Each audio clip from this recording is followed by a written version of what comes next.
The greatest battles we fight are not with the world outside, but with the restless storm inside our own minds. Every challenge we face, failure, loss, rejection, uncertainty, becomes heavier not because of what it is, but because of the way we cling to it. A broken heart hurts more when we refuse to let go. A harsh word cuts deeper when we replay it endlessly.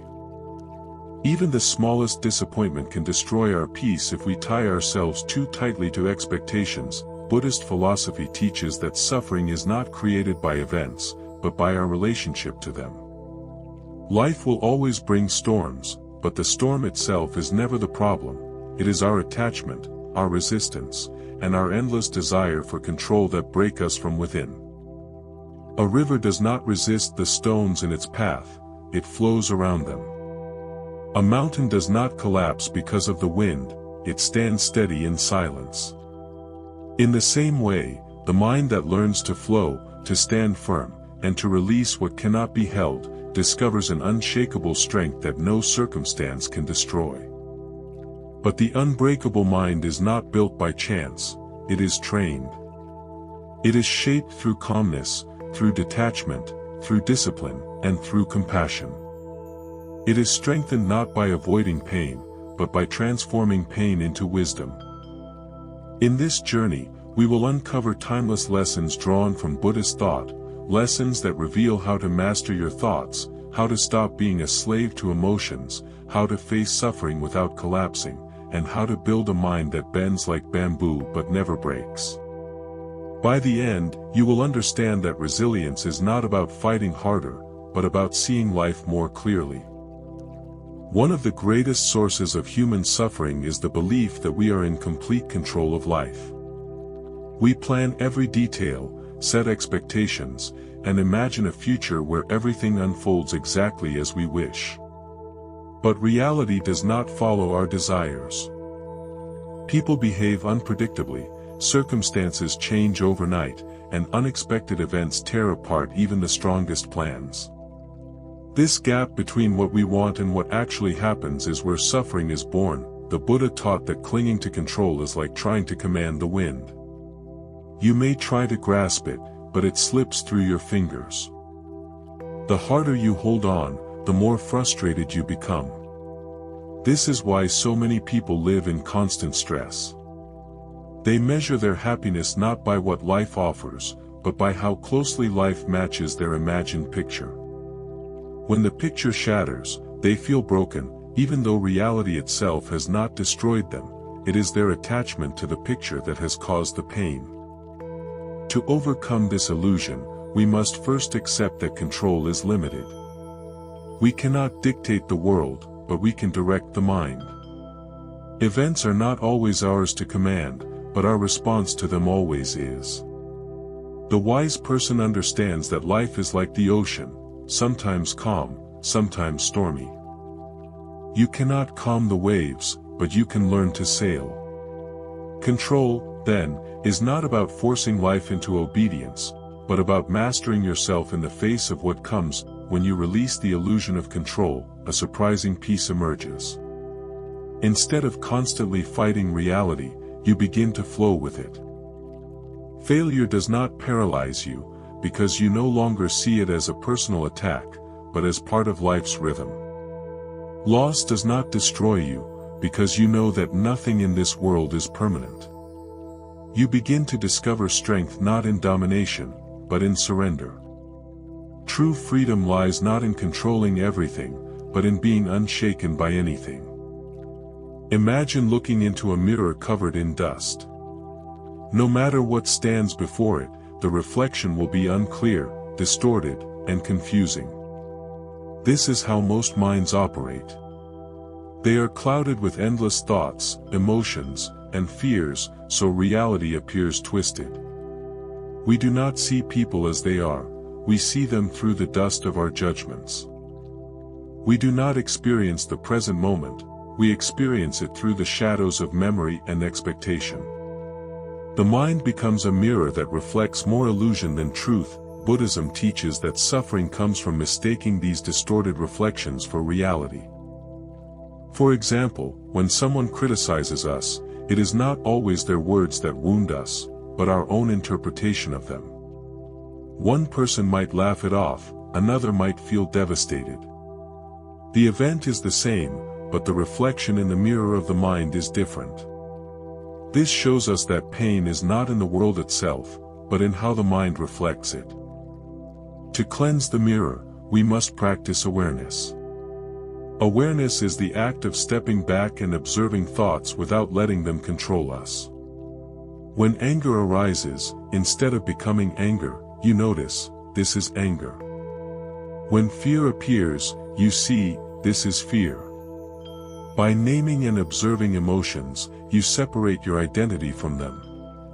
The dust begins to clear. Slowly, the mirror reflects reality as it is, without distortion. That a clean mirror is powerful because it reveals truth. You begin to see that most conflicts are not with the world but with your own mind. By clearing away assumptions and fears, you relate to life more directly, more honestly. You respond instead of reacting. You see others with compassion instead of judgment. And most importantly, you see yourself clearly, not as a bundle of chaotic emotions, but as awareness itself. The clean mirror reflects not only life but the strength of your unbroken spirit. In a world filled with constant noise, endless conversations, distractions, notifications, and demands, silence feels almost unnatural. Yet it is in silence that the deepest strength is born. Most people fear silence because it forces them to face themselves. Without noise, the mind becomes louder, and hidden fears rise to the surface. But this is exactly why silence is necessary. It reveals what we usually run from. The Buddha often retreated into silence, not to escape life, but to understand it more deeply. In silence, the noise of the world fades, and you begin to hear the subtler voice of wisdom within. Thoughts slow down, emotions settle, and the storm of the mind begins to clear. What once felt overwhelming is seen with new clarity. Just as muddy water becomes clear when left undisturbed, the mind too becomes pure in silence. Strength in silence does not mean isolation from the world forever. It means learning to carry a silent center within, no matter where you are. In the marketplace, at work, even in conflict, you can return to this inner stillness. When you master silence, words no longer control you, distractions no longer enslave you, and chaos no longer shakes you. Silence becomes your shield. Modern society glorifies loudness, speaking more, doing more, showing more. But true power is quiet. The sun does not announce its rise, yet it lights the world. A mountain does not shout, yet it commands respect. In the same way, a silent mind radiates strength without needing to prove itself. Silence is not emptiness, it is fullness, it is presence, it is power. When you root yourself in silence, you discover a strength greater than any noise could ever give. Everything in life changes. The seasons shift, rivers carve new paths, stars are born and die, and every moment that passes is lost forever. Yet we live as if permanence is guaranteed. We cling to youth as if it will not fade, to relationships as if they will never change, to possessions as if they will last forever. When reality breaks these illusions, suffering is born. The Buddhist teaching of anicca, impermanence, reminds us that nothing in life is fixed. Change is not a mistake, it is the very nature of existence. Think of a flower.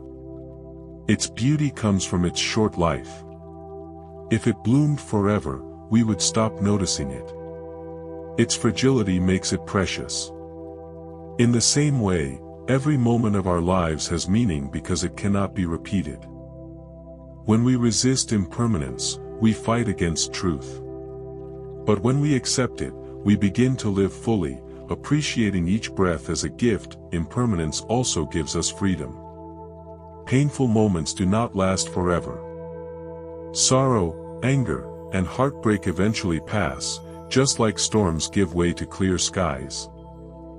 This is why clinging to suffering is unnecessary. It will leave on its own if we stop feeding it. In the same way, joy too passes, reminding us not to take it for granted. Every rise and fall of emotion is part of life's rhythm. The wise person does not demand permanence.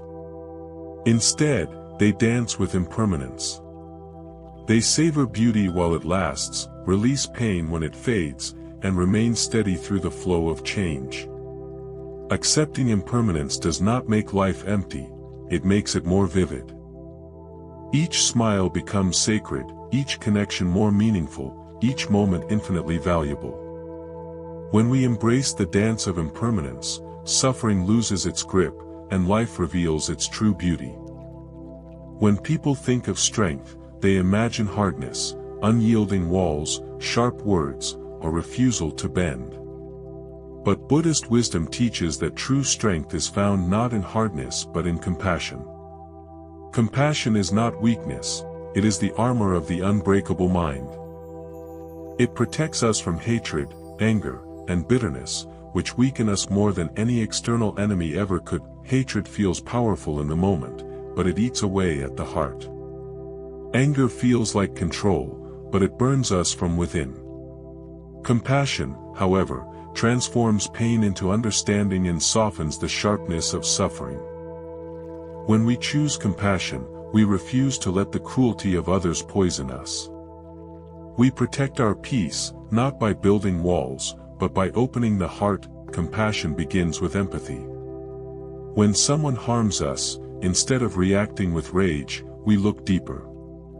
Why does this person act with cruelty? What wounds are they carrying? Hurt people hurt others, and when we see this truth, our anger transforms into understanding. This does not mean allowing abuse or ignoring injustice, it means responding without hatred. Compassion gives us clarity to act wisely rather than react blindly. Even toward ourselves, compassion is essential. Many suffer not from the world outside but from the harshness of their own inner voice. They punish themselves for mistakes, criticize every flaw, and carry shame for years. But self-compassion allows healing. It reminds us that we, too, are human, learning, and growing. Forgiving ourselves does not erase responsibility, it empowers us to rise stronger. The armor of compassion makes the mind unbreakable because it removes the weight of resentment. Hatred chains us to the past, while compassion frees us for the future. When we walk with compassion, we walk with strength that no cruelty can diminish. True warriors are not those who conquer others, but those who conquer their own hearts. Desire is both the fire that drives us and the chain that binds us.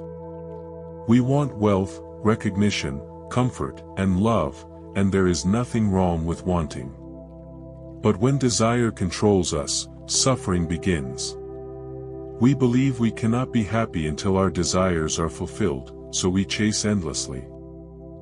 And when we finally achieve one desire, another arises, leaving us restless and unsatisfied.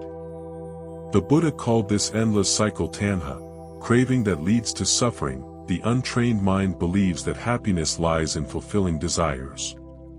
But in truth, happiness lies in freedom from being enslaved by them. Imagine drinking salt water. It quenches thirst for a moment but makes you thirstier in the long run. In the same way, desires give temporary pleasure but deepen long-term emptiness. Without discipline, desire becomes a prison. Discipline of desire does not mean rejecting all pleasures. It means mastering the mind so that desire serves you rather than controls you. When you eat, you enjoy the taste but do not cling to it.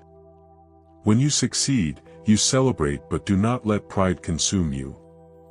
When you fail, you do not collapse because your identity was never chained to outcomes. Discipline transforms desire from a master into a servant. Meditation teaches us to observe desire without obeying it. When a craving arises, we pause, breathe, and notice it. We do not push it away, but we also do not bow to it. This practice weakens its grip over time. Slowly, the restless pull of desire fades, replaced by a quiet contentment. The greatest freedom is not found in getting everything we want, but in not needing everything to be happy. The disciplined mind can enjoy life without being owned by it. This is strength, not in chasing endlessly, but in standing still, content, unshaken. Most people build their identity on shifting ground. They define themselves by their job, their wealth, their relationships, or the approval of others. But when these external things change, and they always do, the sense of self crumbles. This is why so many feel lost after losing a job, betrayed in love, or rejected by society. Their core was built not within, but outside. Buddhism teaches that true strength comes from discovering an inner core that cannot be shaken by circumstances. This unshaken core is awareness itself, the part of you that observes thoughts, emotions, and experiences without being consumed by them. It is the silent witness within, unchanged by success or failure, untouched by praise or blame. When you anchor yourself in this awareness, you no longer collapse every time life shifts. A storm may come, but your center remains calm. People may insult or praise you, but you remain steady, knowing neither defines your worth. This does not make you indifferent, it makes you free. You can engage with life fully, love deeply, and work passionately, without being enslaved by outcomes. To strengthen this unshaken core, practices like meditation and mindfulness are essential. Each time you observe a thought instead of reacting, you train the mind to rest in awareness. Each time you detach from external validation, you build inner independence. Slowly, you discover that the world can change around you, but your essence remains unbroken. The unshaken core is like the flame of a candle in a quiet room. Winds may blow outside, but within, the flame remains steady, illuminating everything. When you live from this center, you are no longer at the mercy of life, you become a presence that life itself cannot disturb. Emotions are powerful currents that pull us in different directions. Anger pushes us to lash out, fear makes us run, and desire tempts us into chains. Most people are dragged endlessly by these emotions, like puppets pulled by invisible strings. But the unbreakable mind learns to rise above these hooks, experiencing emotions without being enslaved by them. Consider anger. When insulted, we often react instantly, without thought. But the Buddha taught that anger is like picking up a burning coal to throw at someone, you burn yourself first. The same is true of fear, jealousy, and greed. These emotions harm us before they ever touch others. Recognizing this truth is the first step toward freedom. Freedom does not mean suppressing emotions. Suppression only buries them deeper, where they continue to control us unconsciously. True freedom means awareness. When anger rises, you notice it without acting blindly. When fear appears, you acknowledge it without letting it dictate your choices. This act of noticing creates space. And in that space, wisdom enters. Meditation strengthens this skill by training us to observe emotions like passing clouds.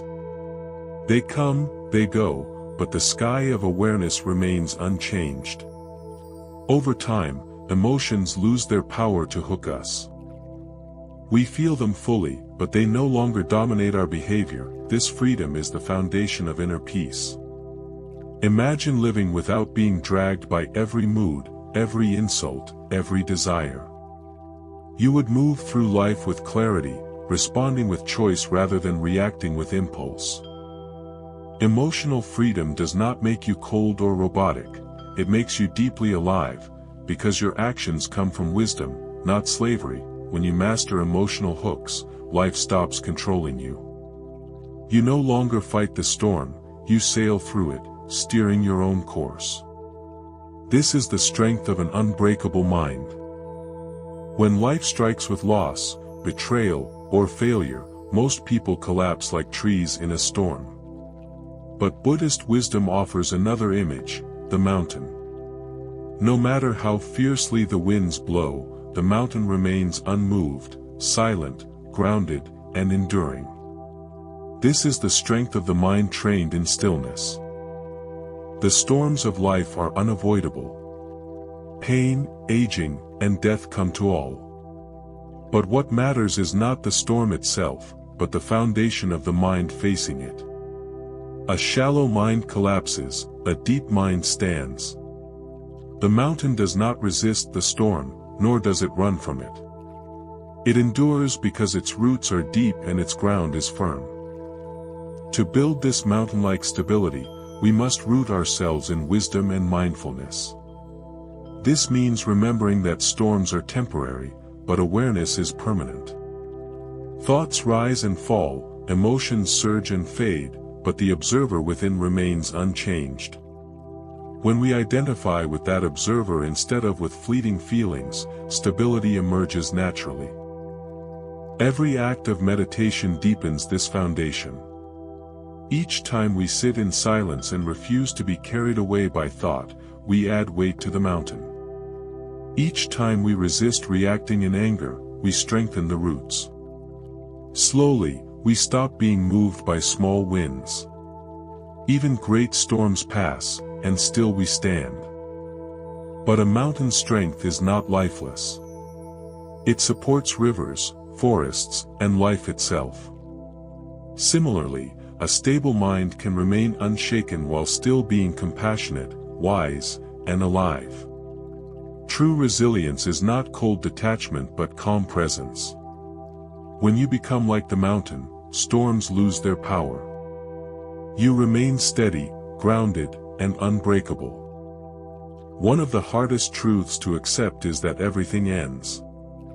Friendships fade, relationships shift, opportunities pass, and even our own bodies will one day return to dust. Yet most of us resist this truth with all our strength. We cling to what we love, terrified of losing it, and when loss inevitably comes, we feel broken. But Buddhism teaches that endings are not failures, they are natural transformations. To resist endings is to resist life itself. Every ending carries pain, but also hidden freedom. When a chapter closes, it opens space for something new to begin. The tree does not mourn when its leaves fall in autumn, it rests, knowing spring will come. The sunset does not mean death of the sky, it means another dawn is near. In the same way, endings are not destruction, they are transitions. To let go with grace, we must first shift perspective. Instead of asking, "Why did this end?" we ask, "What lesson does this ending bring?" Every ending teaches us something: patience, resilience, gratitude, or humility. When we look for that lesson, loss transforms from an enemy into a teacher. This wisdom also prepares us for the ultimate ending, our own mortality. Remembering death does not depress us, it liberates us. When we know that time is short, we stop wasting it on trivial conflicts and shallow desires. We forgive more easily, love more deeply, and live more fully. Endings remind us that every breath matters. Strength, then, is not in holding on forever, but in letting go when the time comes. The unbreakable mind is not the one that avoids loss, but the one that walks through it with dignity and peace. When you embrace endings, you realize they are not the end at all, they are simply the beginning of transformation. Among all symbols of resilience in nature, none is more profound than bamboo.